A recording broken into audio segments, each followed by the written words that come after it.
ચાલો બાળ મિત્રો, આજે આપણે આપણા ઘરમાં તથા આપણા ઘરની આજુબાજુમાં રહેતા પ્રાણીઓ વિશે જાણીશું, જેને આપણે પાલતુ પ્રાણી પણ કહીએ છીએ.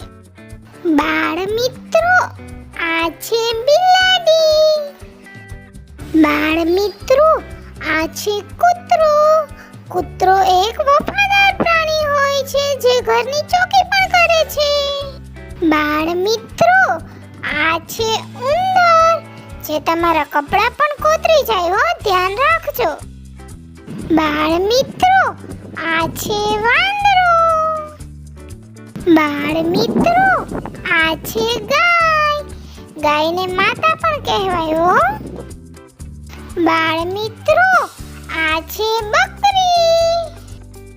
બાળ મિત્રો, આ છે ઘેટું. બાળ મિત્રો, આ છે ભેંસ.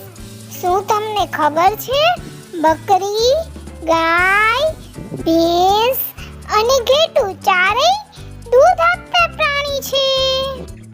બાળ મિત્રો, આ છે યાક. બાળ મિત્રો, આ છે બળદ, જે ખેતી કામમાં પણ ઉપયોગી બને છે. બાળ મિત્રો, આ છે ઘોડો. તમે ક્યારે ઘોડા પર બેઠા છો?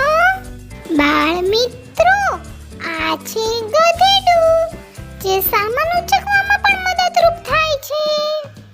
બાળ મિત્રો, આ છે ઊંટ. તમે દરિયા કિનારે ઊંટની સવારી તો કરી જ હશે. બાળ મિત્રો, આ છે સસલું. કેટલું મસ્ત છે. બાળ મિત્રો, આ છે ખિસકોલી. કેટલી સરસ છે ને? જો તમને મારો વિડિયો ગમ્યો હોય તો લાઈક, શેર એન્ડ સબસ્ક્રાઇબ